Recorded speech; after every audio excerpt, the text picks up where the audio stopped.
오늘 말씀에 보면 예수님으로 인해서 사람들 사이에 갈등이 점점 고조됩니다.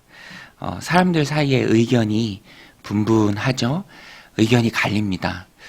그런데 이것은 당연한 것이죠. 예수님은 영생과 영벌을 나누는 기준이 되시기 때문에 예수님이 오셨다. 이제 그러면 그 예수님을 대하는 사람들은 갈린다라는 것입니다. 나누는 것이죠. 예수님을 믿고 그리스도로 믿고 영접하고 하나님의 자녀가 되는 사람이 있는가 하면 그렇지 않고 주님께서 많은 기적을 보여주시고 또 표적을 행하시지만 마음에 믿음이 없기에 끝까지 거부하는 사람이 있다라는 것입니다. 주님을 대하는 사람들은 그 시대와 상관없이 항상 이 둘로 나뉩니다. 흐지부지 넘어가는 거 없고요. 중간지대 없습니다. 회색지대도 없고요. 반드시 예수님을 기준으로 둘로 나뉜다라는 것입니다. 믿든지 아니 믿든지. 오늘 본문에도 그 두 부류의 사람이 나옵니다. 주님을 그리스도로 모시는 사람들이 있는가 하면 끝까지 부정하는 사람들이 있죠. 그런데 예수님을 부정하는 사람들은 자신만의 잣대가 있어요. 내가 예수님을 어떻게 받아들인가라는 필터가 있습니다. 그런데 오늘 본문에서 예수님을 부정하는 사람들은 무엇을 근거로 예수님을 그리스도로 믿지 않는가? 당시의 메시아관에는 당연히 성경의 기준이 되죠. 예루살렘에서 이제 있는 사람들, 예수님이 메시아이다라고 믿는 사람들, 그가 베들레헴에서 나시고 또 메시아로서의 그 권위의 가르침이 있고 또 특별히 하나님의 아들만 행하실 수 있는 많은 표적이 되는 기적들이 있고요. 그런 것을 보면서 믿는 사람들이 있었습니다. 반면에 당시에 통속적으로 흐르는 전설과 같은 이야기가 있었는데 그 오늘 본문에도 잘 소개가 되는데 메시아가 어떤 분이시다라는 것을 성경이 분명히 예언하지만 또 어떤 사람들은 통속적으로 흐르는 전설을 믿고 메시아가 우리들에게 올 때는 그가 어디서 왔는지 그 기원에 대해서는 알 수 없다라는 한 줄기의 사상이 있었습니다. 그런데 예수님 부정하는 사람들이 그것을 근거로 들면서 예수님은 요셉의 아들이고 목수의 아들이고 저가 어디서 왔는지 우리가 다 아는데 그러면 저가 어떻게 메시아가 되겠느냐 그리스도가 되겠느냐 하면서 잘못된 결론을 내리죠. 예수님 믿지 않습니다. 오늘 말씀 27절에 보면 그러나 우리는 이 사람이 어디서 왔는지 아노라. 그리스도께서 오실 때에는 어디서 오시는지 아는 이가 없으리라 하는지라. 예수님은 베들레헴에서 나셨습니다. 성경에서 예언한 그대로죠. 그래서 동방에서 온 박사들도 예수님을 찾고 경배를 드렸죠. 또 많은 성경학자들이 미가서의 예언을 따라서 베들레헴에서 예수님이 오시라는 것을 알았습니다. 그리고 예수님은 마태복음에서도 많이 말씀하고 있는데요. 그에게 예언된 일들을 다 이루셨습니다.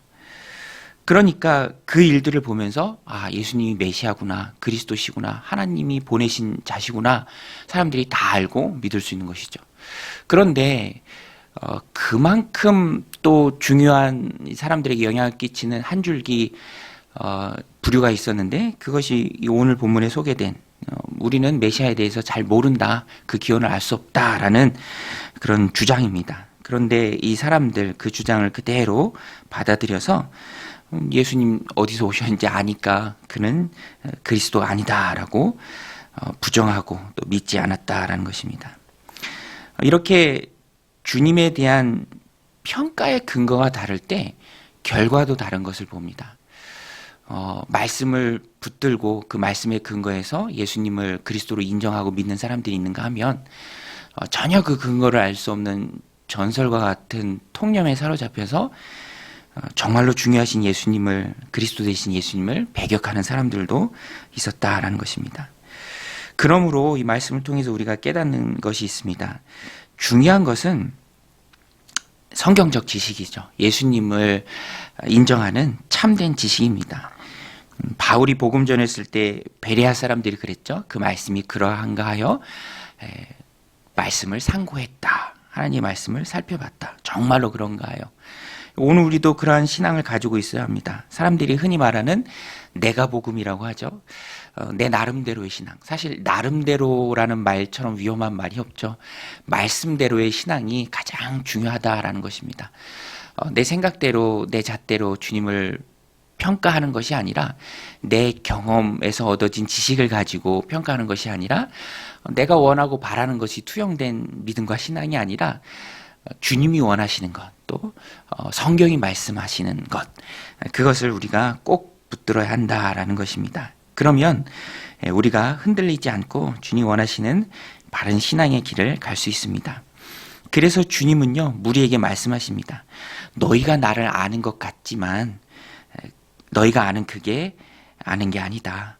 너희는 나를 보내신 이를 모른다. 그러나 나는 안다. 라고 주님께서 말씀하십니다. 주님의 알미, 참된 알미죠. 참되신 주님 앞에 무릎을 꿇는 신앙이 복된 신앙입니다. 주님의 판단에 따라야 합니다. 우리는 그래서 항상 말씀을 가까이 해야 하고요. 또 말씀을 열심히 연구해야 합니다. 여러분, 오늘 우리가 이렇게 예배로 모여서 또 하나님 앞에 귀한 시간을 드리는데 하나님의 말씀이 선포되는 이 시간이 귀한 시간이죠. 그런데 예배만 가지고는 부족하다라는 것을 느낄 때가 참으로 많이 있습니다. 그래서 우리는 작심을 하고요. 성경을 내가 읽어야 하고요. 또 그 성경 말씀을 잘 연구할 수 있도록 성도님들도 평신도님들도 성경을 잘 연구하려고 일부러 주석 같은 것들을 사서 보는 분들도 있습니다. 그런 열심이 참 귀하죠. 이단 사이비가 얼마나 많이 팽배합니까? 또 그런 잘못된 사상이 얼마나 많이 있습니까? 우리가 가장 귀한 것이 우리의 영혼이죠. 그 영혼을 지키기 위해서 우리는 항상 말씀을 연구해야 합니다. 집안에 가구 하나를 들여놓을 때도요, 실칙이라는 걸 알죠. 하물며 내 영혼을 하나님 말씀 가운데 온전히 붙들어 놓는 것이 너무너무 귀하고 복된 신앙이다라는 것입니다. 특별히 요한복음을 통해서 우리가 주님을 바로 깨닫게 됩니다. 예수님이 어떤 분이신가? 다른 공간복음과는 달리 요한복음은요, 아주 깊이 있게 예수님이 어떤 분이신가를 우리에게 잘 말씀해 주고 있습니다. 주님의 말씀에 근거한 신앙을 소유하는 저 여러분들이 다 되시길 바랍니다. 그래서 하나님 특별히 허락하신 이 요한복음 묵상하는 그 시간을 통해서 주님이 어떤 분이신지, 주님이 최고의 가치로 여기시는 게 무엇인지, 그런 것들을 잘 배우고 요한복음 묵상을 통해서 예수님을 더 깊이 알아가는 우리의 믿음과 신앙이 다 되시기를 주님의 이름으로 간절히 축원드립니다. 또 예수님에 대한 이 소문이 점점 더 많이 퍼지니까 결국에는 바리새인들이 예수님을 경계하고요, 또 잡으려고 하죠.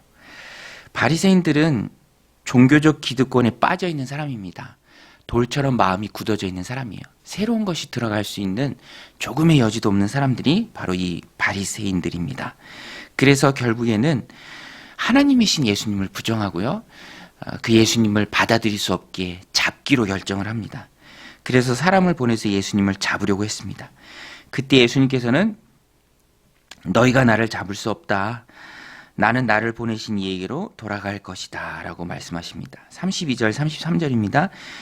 예수에 대하여 무리가 수군거리는 것이 바리새인들에게 들린지라. 대제사장들과 바리새인들이 그를 잡으려고 아랫사람들을 보내니 예수께서 이르시되 내가 너희와 함께 조금 더 있다가 나를 보내신 이에게로 돌아가겠노라. 이 말씀은 주님께서 하나님의 시간표대로 움직이심을 우리에게 분명히 말씀하고 계세요. 하나님의 시간표대로 잡히기도 하시죠.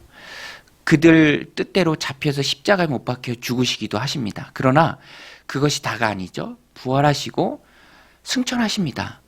하나님 우편에 앉아 계시죠. 그러니까 예수님은 공생애를 위해 이 땅에 태어나는 것부터 또 공생애 사역까지, 그리고 그 이후의 부활과 승천까지 우리의 구원 사역을 이루는 모든 일련의 과정을 다 하나님의 계획표대로 움직이셨습니다. 하나님의 말씀에 다 순종해서 움직이셨죠. 임의로 행하신 것이 없고요, 보내신 하나님의 뜻대로 다 순종하셨다라는 것입니다. 그러나 이 말씀을 하시는 사람들은, 이 말씀을 듣는 사람들은 주님의 말씀을 전혀 이해하지 못합니다. 그래서 엉뚱한 대답을 하죠. 이 핀트가 전혀 안 맞습니다. 믿음이 없기 때문이죠.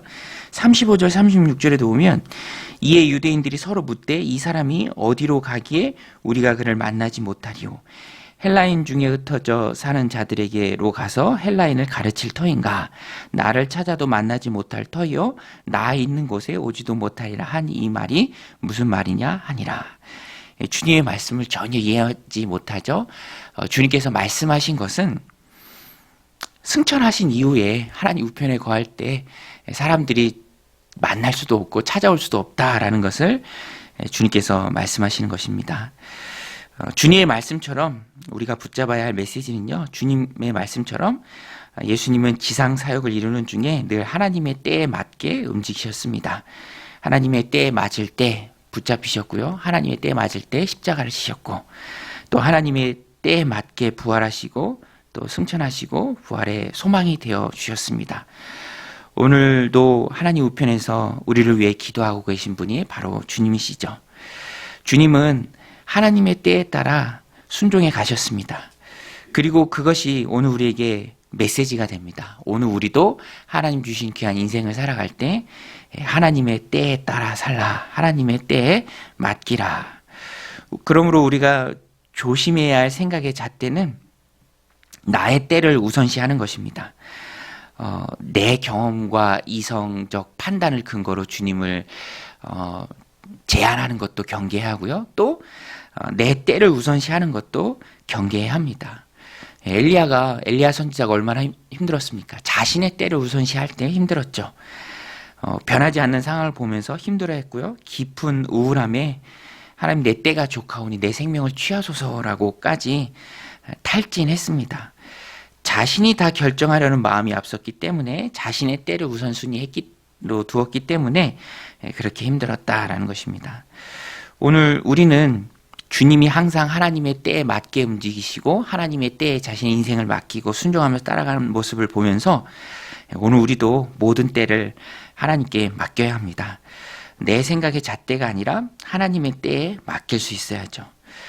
오늘 말씀을 마음에 새기고 인생의 모든 때와 시기를 하나님께 맡길 수 있는 저 여러분들이 다 되시길 바랍니다. 하나님의 때에 맡기면 뭐가 좋은가? 내 인생의 주인이 하나님이 되시죠. 그러면 모든 것을 결정하는 주체가 내가 아니기 때문에 내 마음 가운데는 평안이 임합니다. 여러분 한번 생각해 보세요. 어디 여행 갔는데 내가 모든 일정을 다 짜고 결정해야 된다면 그 자체가 피곤하고 힘든 일이죠. 그러나 좋은 가이드가 있어서 그가 안내해 주는 대로 다 따라가고 정해준 일정에 따라서 움직인다면 그것만큼 편하고 즐겁고 행복한 여행이 없죠. 우리가 긴장하고 힘들고 때에 따라서는 좌절하고 낙심될 일이 가득한 이유는 내 때를 우선하기 때문입니다. 그러나 주님께서는 오늘 말씀을 통해서 보여주시죠. 내가 어느 때에는 하나님께로 돌아갈 것이고 그런 말씀을 통해서 하나님의 때를 따른다라는 것을 확실하게 사람들에게 보여주십니다. 오늘 우리도 하나님의 때에 우리의 모든 것을 맡기면 살아갈 때 우리의 심령 가운데 평안이 임할 줄로 믿습니다. 내 인생의 주인이 되신 하나님의 때에 모든 것을 맡기고 불안해하지 않고 염려하지 않고 믿고 맡기고 따라가는 저 여러분들이 다 되시기를 주님의 이름으로 간절히 축원드립니다. 우리 같이 말씀 붙들고 함께 기도할 때 하나님 말씀에 근거한 신앙 소유하게 하소서. 하나님의 시간표대로 움직이는 예수님을 본받아서 우리도 내 인생의 모든 시기와 때를 하나님께 맡기게 하옵소서. 그래서 하나님 주시는 평안함이 우리 심령 가운데 임하게 하옵소서. 하나님 맡깁니다. 평안 주옵소서. 이렇게 기도하며 나아가겠습니다. 하나님 아버지, 오늘도 이 새벽 저희들 깨워 주님 앞에 나와 기도하게 하심에 감사드립니다.